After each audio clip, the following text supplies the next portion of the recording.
सदर मोहतरम नक़ीब मिल्लत अलहाज बैरिस्टर असदुद्दीन ओवैसी साहब की हिदायत के ऊपर मैंने शमशाबाद इंटरनेशनल एयरपोर्ट गया था, जो कि 7 मार्च के दिन मोहम्मद अब्दुल अरफात बोलकर जो स्टूडेंट थे, जो यूएस अमेरिका में तालिब इल्म थे वहाँ पर, और 7 तारीख के दिन उनके वालिद साहब को एक मैसेज आया कि उनके बच्चे के ताल्लुक़ से, तो फौरी उन्होंने सदर मोहतरम नक़ीब मिल्लत अलहाज बैरिस्टर असदुद्दीन ओवैसी साहब से दारुस्सलाम में आकर मुलाकात की कि साहब मेरा बच्चा मिसिंग है और मेरे बच्चे का पता नहीं चल रहा है। जब भी सदर मोहतरम ने कॉन्सुलेट ऑफ जनरल इंडिया और न्यूयॉर्क के उनसे बात किए और उनको तफसीली सदर मोहतरम ने बच्चे के ताल्लुक़ से बताया, और उसके बाद फॉरेन सेक्रेटरी को भी सदर मोहतरम ने बात की है, और सदर मोहतरम की नुमाइंदगी के ऊपर तकरीबन 7 मार्च से लेकर आज तक मुसलसल सदर मोहतरम नक़ीब मिल्लत अलहाज बैरिस्टर असदुद्दीन ओवैसी साहब ने हुकूमतों से नुमाइंदगी करके जो बच्चे की डेड बॉडी थी उसको लाने के लिए हिंदुस्तान में मुसलसल नुमाइंदगी करते रहे। आज तकरीबन 8 बजे के टाइम पर उनकी डेड बॉडी प्लेन के ज़रिए यहाँ पर आई, और मुझे सदर मोहतरम की हिदायत थी। मैंने शमशाबाद एयरपोर्ट जाकर कार्गो जाकर उनके वालिद साहब सलीम साहब के साथ मिलकर पूरे जो पेपर का वर्क था वो करके उनकी डेड बॉडी एम्बुलेंस में लेकर उनका घर नाचारम में है वहाँ लेकर जाकर उनकी डेड बॉडी उनके घर तक मुझे ये बोलते हुआ भी बहुत अफसोस हो रहा है कि जो सलीम साहब का एक ही लड़का था ये जिसका जो इंतकाल हुआ, और उनके पास उनके घर पे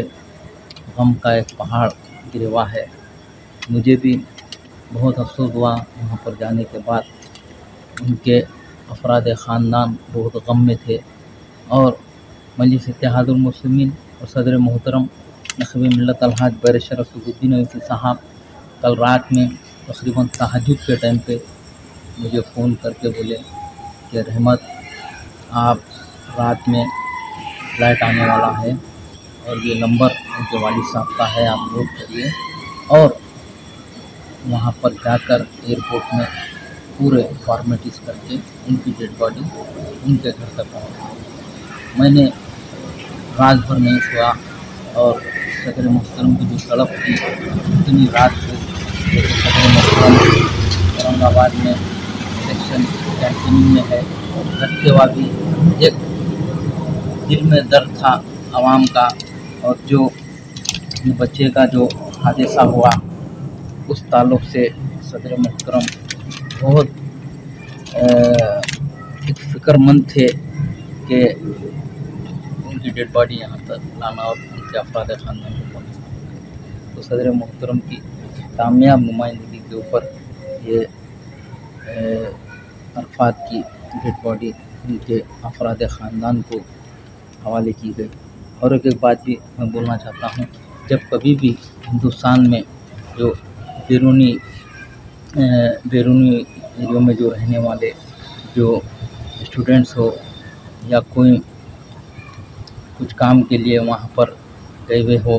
तो उन लोग के ताल्लुक़ से हमेशा सदर मोहतरम हुकूमतों से नुमाइंदगी करते हैं। हाल ही में रशिया में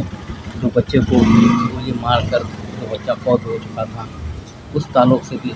जो कि हिंदुस्तान का बाज़ारी घाट का रहने वाला था वो बच्चा, उनकी भी वहाँ से डेड बॉडी लाने के लिए सदर मोहतरम ने हुकूमतों से नुमाइंदगी करके उनकी डेड बॉडी यहाँ पर लाए। तो मेरा बताने का मकसद यही है हमेशा सदर मोहतरम नसीरुद्दीन मिल्लत अलहाज बैरिस्टर असदुद्दीन ओवैसी साहब बैरून में जब कभी भी ऐसे हादसे होते हैं तो बराबर मुसलसल अपनी नुमाइंदगी के ज़रिए वो लोगों की मदद करते हैं, वो लोगों के अफराद ख़ानदान के ताल्लुक़ से गम का इज़हार करते हैं और उनकी डेड बॉडी लाने में चाहे बैरूनी मुल्क के हो या हिंदुस्तान में नुमाइंदगी करना रहो, बराबर मुसलसल सदर मोहतरम ये एक अपना अखलाक़ी फ़रीज़ा बोलकर ये काम करते हैं। आज मुझे भी बहुत दुख हुआ कि उनके वालिद साहब की हालत बहुत ख़राब थी। जब एयरपोर्ट पर जब डेड बॉडी हम बाहर लेकर आ रहे थे, बहुत गम में थे। तो हमेशा मजलिस इत्तेहादुल मुस्लिमीन एक ऐसी जमात है, हमेशा आवाम का दर्द अपने दिल में रखता है। सदर मोहतरम नसीरुद्दीन मिल्लत अलहाज बैरिस्टर असदुद्दीन ओवैसी का एक ऐसे शायर थे, हमेशा इंसानी बुनियादों के ऊपर बराबर उनकी जितनी मदद करना था सदर मोहतरम ने किए और आज उनकी डेड बॉडी उनके घर को नाचारम तक पहुँचाए। और इसकी डिटेल रिपोर्ट सदर मोहतरम नसीरुद्दीन मिल्लत अलहाज बैरिस्टर असदुद्दीन ओवैसी साहब को दी जाएगी। और एक बात भी मैं बताना ज़रूरी समझता हूँ, इसराइल में जो तकरीबन 6000 लेबर जो अपने हिंदुस्तान के हैं, वो लोग भी वहाँ पर फंसे हुए हैं। उस ताल्लुक़ से भी सदर मोहतरम ने हुकूमतों से नुमाइंदगी की, क्योंकि मजलिस इत्तेहादुल मुस्लिमीन और सदर मोहतरम को हमेशा दर्द रहता है कि इंसानी बुनियादों के ऊपर काम करते हैं। इंसानों के ऊपर जब कभी भी तकलीफ़ होती है तो बराबर सदर मोहतरम एक बिला मज़हब व मिल्लत उनकी नुमाइंदगी करते हैं। तो ये काम भी सदर मोहतरम कर रहे हैं। तो मैं आपके ज़रिए यही बताना चाहता हूँ कि मजलिस इत्तेहादुल मुस्लिमीन अवाम के हर दर्द में, हर मुश्किल में, हर काम में मजलिस इत्तेहादुल मुस्लिमीन साथ रहती है। शुक्रिया।